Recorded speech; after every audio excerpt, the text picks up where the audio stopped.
Okay, so today we are diving into a really powerful story. It's all about identity, survival, and this idea that the body itself can be a text, a map, and an incredible source of power.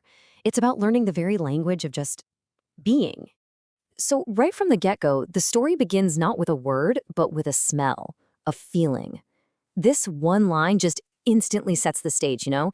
It brings up these themes of memory and the unspoken languages we all learn first, long before we even know how to talk.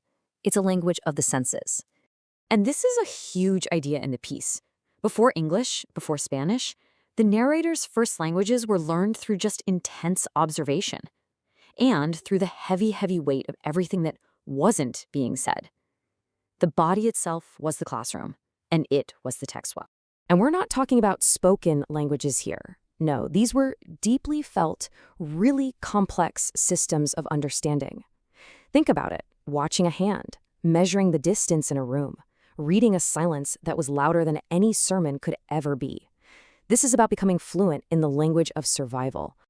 And this is a huge turning point. Her body wasn't her own private country, it was a public space, a territory that was subject to all this external judgment, measurement, and control. By school nurses, priests, even family. It was being defined by literally everyone but her. So after a health scare, she gets this diagnosis. And this clinical kind of detached medical phrase, it becomes something so much more. It becomes this perfect lifelong diagnosis for her entire identity. A label that somehow explains her whole existence up to that point. You can see how she starts to apply this label to every single part of her life where she felt different, but ultimately not a threat.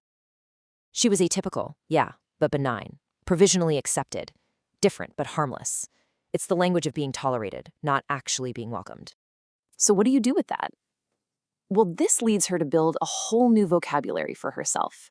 She starts moving from that language of silence and just watching to a really powerful new voice that exists in the spaces between worlds. Through her relationship with a woman named Cora, she reclaims Audre Lorde's concept of the erotic. And this is so important. It's not about sex, it's about that deep, profound sense of aliveness, the total opposite of being numb. It's something you can find in a simple, kind gesture. It's the body just insisting on feeling.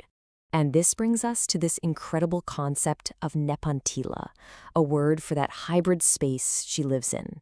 It's not about being half English or half Spanish. No, it's about creating a whole new authentic language right there in the middle of the river, a place that doesn't really have a name yet. Then there's this other idea, la facultad.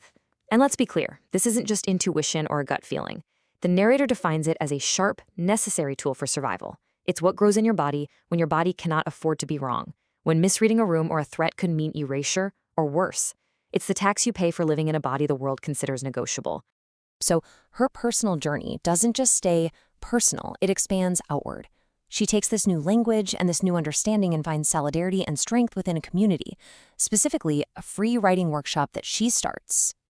I mean, you can picture it, right? This simple, unassuming back room probably smells like industrial cleaner and old coffee, and it becomes this vital, sacred space. And why? Because it's where people can finally voice the stories and the truths that the outside world is constantly ignoring or trying to silence. But of course, this community, this sacred space starts to face this rapid succession of just devastating blows. An eviction, a suspicious fire, developers showing up, a catastrophic infrastructure failure during a freeze. It feels less like a series of accidents and more like a deliberate assaults on their very existence. And this right here captures their defiance perfectly. Someone spray paints "Aquí estuvimos," we were here, on a closed-down business. It's a statement of erasure.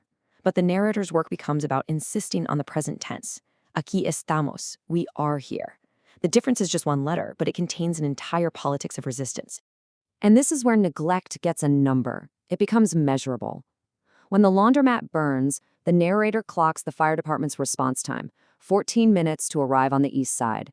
That number, 14 minutes, represents the distance between a neighborhood the city wants to save and one it's willing to let burn.